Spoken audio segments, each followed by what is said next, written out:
Hey guys, welcome back to the channel.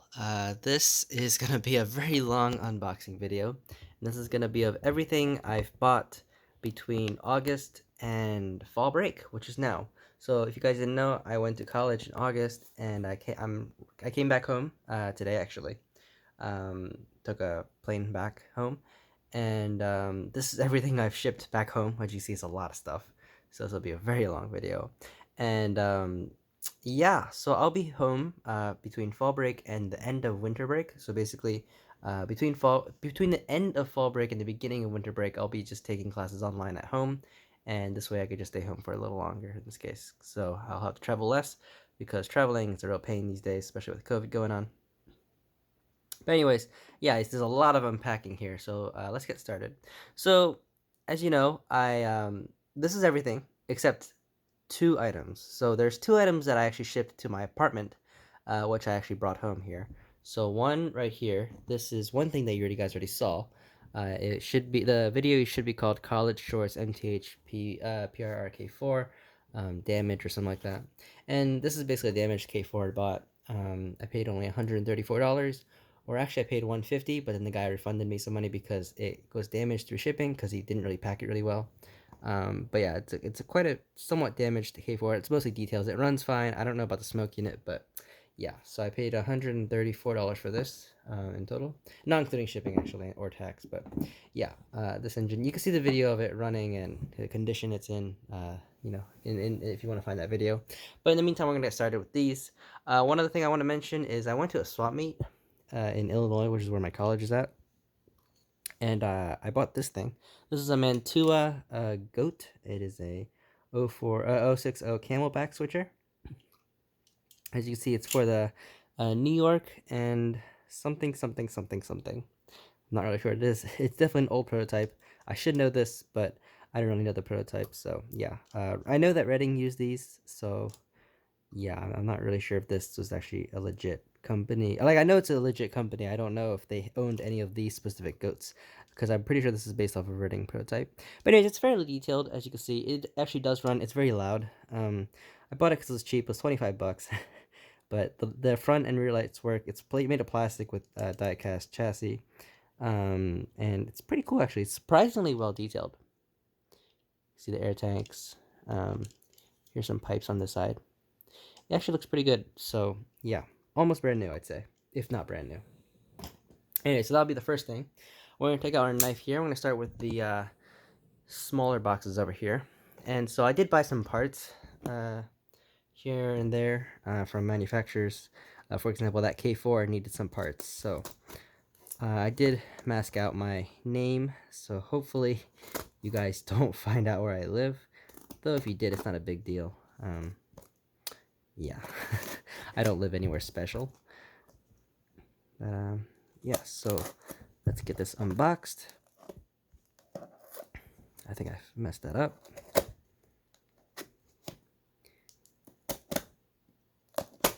Here we go.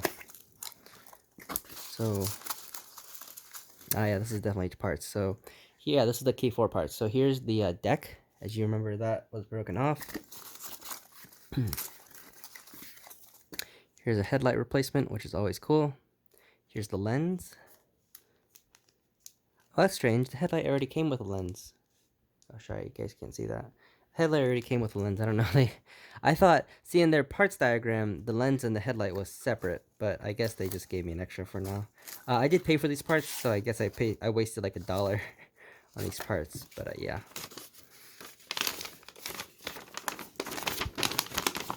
As you can see, it's headlight housing, and smoke box jack.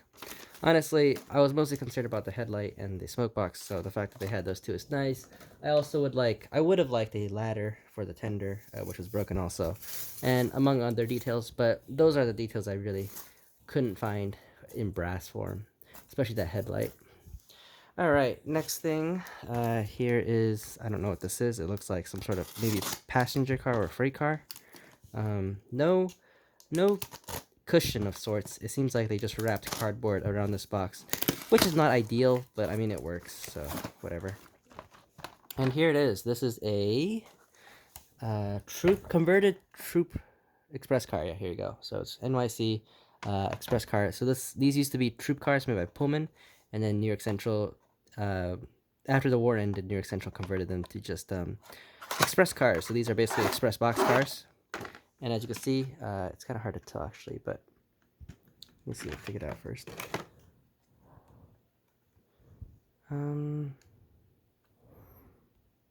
Yeah, you can see it here better. So you can see these windows are patched up. So you can see like these used to be windows, and then they just boarded up with metal. This one did say it didn't come with. Oh, it actually did come with detail parts. That's actually awesome. That's so cool. Okay, that's really good to see. It does look like these were broken off at one point, and this one you can see is very bent. Yeah, you can see this one's very bent, but they do seem like they were possibly glued on before, so that's not always good to see. But oh well, at least it's attached. Yeah, and otherwise it looks very complete. So minor scratches and marks and whatever, but this was cheap. This was like, I believe I paid under 20 bucks for this, which is great because these actually go for a lot of money. So that's always good to see. As you see, it comes with the metal wheels, and these are really nice trucks. These are like, I don't know what they're called. I forgot. Or say, I know what they're called. I forgot what the name though. They're commonly used. I think it's Allied cushion or something like that. But they're commonly seen on express cars because, as you know, freight car trucks can't sustain high speeds, and so back then they made a special kind of truck for cars that are traveling high speeds, especially like express cars and whatever. So like Santa Fe express cars had those. What the heck is this?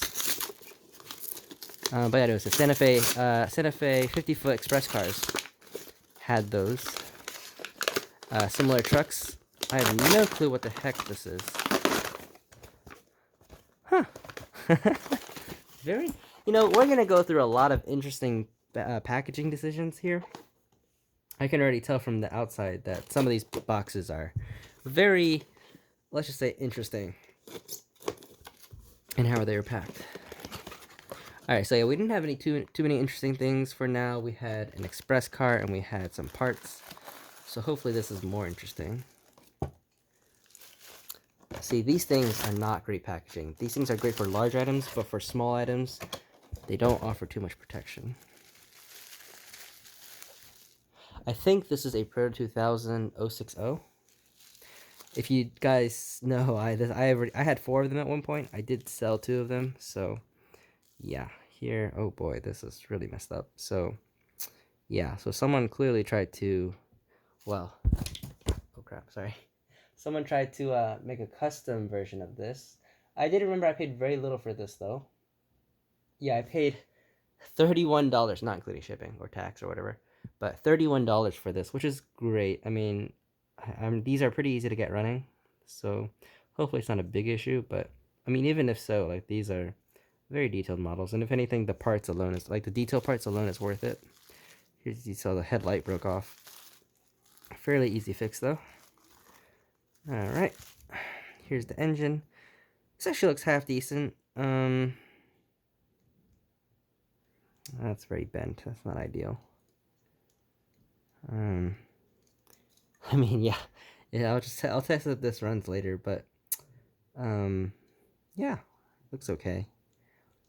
It looks fine actually. There's not many broken details. There's just a bunch of bent details. As you can see there. Yeah, and in the listing, this wasn't bent, so that's kind of concerning. But it's a bit late to ask for partial refunds or whatever, or to contact the seller. Actually, this is the rear light. Oh, my bad. All right. Anyways, yeah, I'll figure that out later. But that's always interesting. Put that to the side. All right. Next up, and if you guys can't tell, I have no clue what these packages are. So, you're finding out what they are as I am.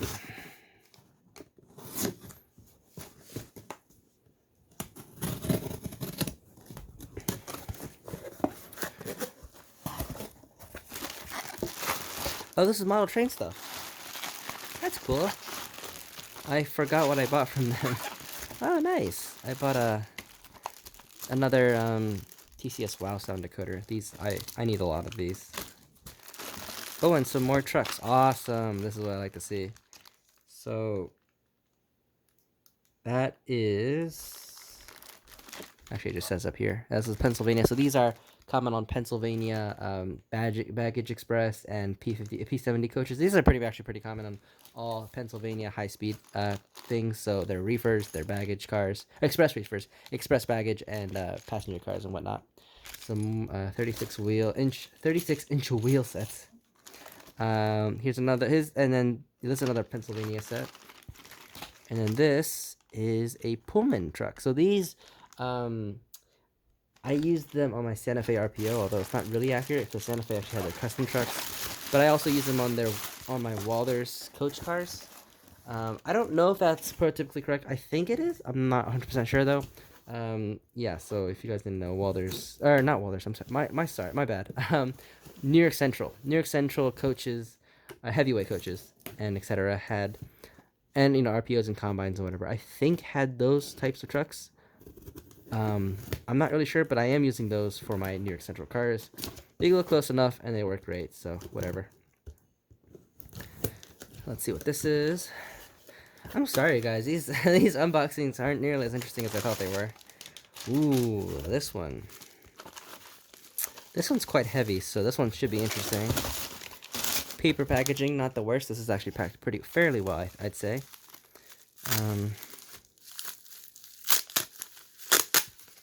I try to save bubble wrap because I try to reuse it, not because I'm cheap or anything. Well, sort of, but also, I don't like throwing this stuff away because this just goes to landfills. And I mean, like, packaging material really shouldn't be only used once. I mean, when it is, it's just a waste, I feel. So, yeah. Nah, screw it, I'll just do this one. Oh, shoot. That's my bad. Ooh. Okay, I was interested about this, actually. This is a brass, I think it's United / PFM. It's a brass Omaha 060.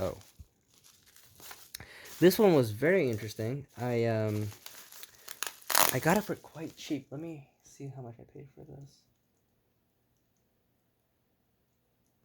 I paid $81. That's pretty good for a brass engine. And that's not it. So while it is technically, it said not, I think the product said it wasn't running or whatever. But what was interesting is it did say DCC and sound. So that caught my eye. Any brass engine that has DCC and sound is always for under $100 is always a good deal in my opinion. Because I mean decoders alone are usually like $50, or adds $50 to the value, no matter what decoder. Unless you get like an MRC decoder, which I'm really hoping is not. I remember this looked like a Tsunami. You can see the speaker inside there. It reminds me of one of those Tsunami deep bass speakers. So, and yeah, this thing is fairly complete. Like this is a little bent. As you can see there, it's definitely bent. But otherwise, I mean, it is complete, so that's always cool. And these are the little TCS connectors. It looks like a 4-pin and a 2-pin connector, so that's 6 wires total. That makes sense. That's 2 wires for power, 2 wires for lights, and 2 wires for the motor. I'm gonna really try to avoid scratching this engine up with my knife here. Uh-oh. There we go. Alright, try to be delicate with this thing. Wow, look at that. So yeah, no detail parts falling off. Ooh, that's not great. So as you can see, the shell is very loose on here. Looks like it's missing the screws. Yeah, it's missing the screws that hold it together. Honestly, I wouldn't be surprised if it didn't run or if the sound decoder was dead. I mean, the brass engine alone is worth about $80. So if anything, I could just remove the wires and whatnot and just restore it to a regular brass engine. But actually, I kind of want to keep this. Dude, it actually looks really good. The paint job looks great. Or at least the graphite. It's definitely missing some paint on the running board and whatnot. I'm impressed. This detail is actually pretty good. I thought this was one of those like mass-produced cheap PFM United engines, but this actually looks fairly decent. Okay, this is gonna be an exciting build for sure. I will try to update you guys on what kind of decoder it is inside and if it works or anything like that. But yeah. Alright, next. I'm actually going to cut it here. I'm going to try to cut this into 3 sections and split together for retakes and whatever. I'll do one cut for here, one cut for this, and one cut and final cut for that. So I'll be right back.